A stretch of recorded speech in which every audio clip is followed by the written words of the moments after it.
Sabrent is the new top player in the SSD market, even though the company itself is not new at all. Not only is this brand starting with a good track record, but it also quickly taking over the market in terms of how well received their products are, especially the M.2 SSDs.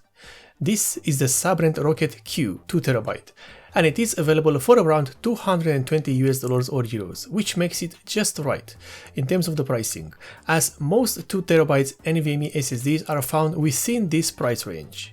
We start with the design, and usually there isn't much to say about an SSD, especially the M.2 types SSDs, thanks to their reduced dimensions and, well, the lack of things to customize looks-wise.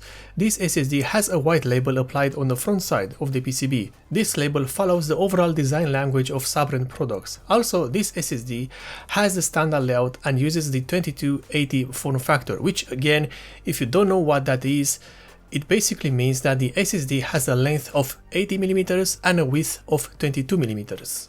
All this being said, apart from the good performance advertised, which we'll be putting to the test in this review, the Sabrent Rocket Q 2TB is above many other products in terms of the quality and the presentation, the packaging being a prime example of that. Many SSDs are just packed in some plastic shell with a cardboard box over it. However, the Rocket Q 2TB is packaged in a full metallic case and is protected by hard, good quality foam.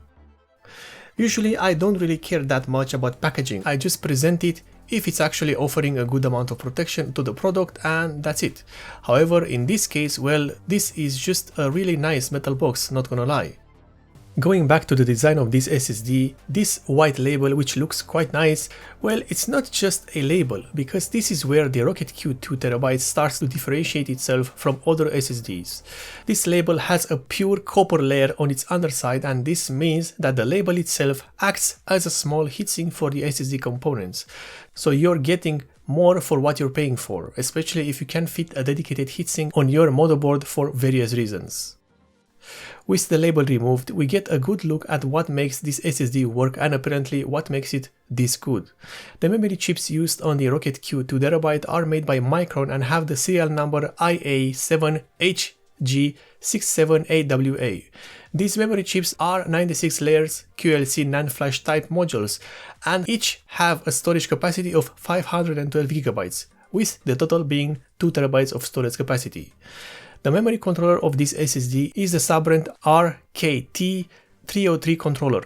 This one has the model number PHSBT-RKT303. This is in fact just a Phison E12S controller under a different name with a slightly better looking heat spreader. The SSD also has a total of 4GB of DDR3L DRAM fast storage for the Phison E12S controller. This DRAM chip is labeled as SCB13H4G160 and has a UNIL C as its manufacturer. Can't find out much more about this at this time, but someone is going to correct me as always. Finally, there is another Phison branded chip. This one is very small and it is in fact the power control chip of the drive. The model number of this chip is PS6102-22. The installation of this SSD is very simple, as is the case for all M.2 type SSDs. You first insert the SSD into the M.2 socket of the motherboard and then press down on the back of the SSD and mount the rear side of the PCB with one of the included small screws. That's it, you're pretty much done. Also, don't really tighten that screw that much, it doesn't need that much force. We start the testing with a simple file copy test, and we essentially have some files that in total have a dimension of 92GB, and then we copy the entire folder on the same SSD into a different location on the SSD itself, in this case the Sabrent Rocket Q. And as you can see for yourself, the speed remained constant at around 1GB per second of file copy, with the usual jumps into speed. The next test uses the benchmark Crystal Disk Mark 8. This is one of, if not the most popular choice for testing all types of storage devices, thanks to its ease of usage and also thanks to the way it delivers results. And in this test, the Sabrent Rocket Q 2TB is on the 4th place in our graph, behind the Silicon Power US70, which is a PCIe Gen 4 SSD, and behind the Crucial P5 and the Samsung 970 EVO. Not a bad result at all, and the same can be said for the read values on this benchmark. Everything so far is very consistent. Next up, we have Atto Disk Benchmark, which has plenty of measurements to offer. In fact, this might be the last review using this type of graph as the data is almost too cluttered. And in this test, the Rocket Q 2TB is right on the first position of the graph, ahead of the Samsung and the Crucial models. This is the case because Atto Disk Benchmark has a different approach to testing the SSDs. Here you get to see who's got more raw performance in terms of the speed alone. And again, the writing values are pretty much the same in terms of the positioning of the drive in the graph. And finally, we have the second real-world test, which uses the game Shadow of the Tomb Raider.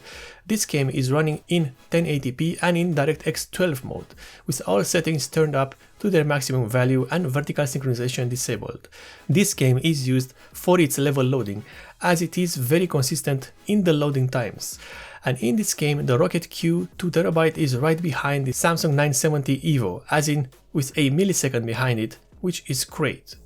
When we talk about the temperature, the Sabrent Rocket Q 2TB remained constant with a temperature of around 70 degrees Celsius. This is great to see, especially for an SSD of this size and with no dedicated heatsink. Yes, my motherboard does have its own heatsink, but let's be honest, these types of heatsinks are mostly for show and not really that much for go. The Sabrent Rocket Q 2TB is a great SSD. Not only it is fairly priced according to the market right now, but it offers a great performance out of the box. In addition, everything has a good build quality, even the packaging, which is made out of metal. The SSD itself offers a good performance even though it uses a QLC type cache. And in terms of the reliability, you shouldn't have anything to worry about even with a QLC cache. These drives will last a long time. In addition to the great performance, this M.2 SSD still offers 2 TB of total storage capacity, which is a lot. Even though modern video games are increasing in size, 2000 GB will last you a long time if you have decent memory management skills. If you like this review, then you can perhaps consider subscribing for more, and also if you want to support the channel in a direct way, then in the description below you will find the links for both the Patreon and the subscriber star pages of this channel.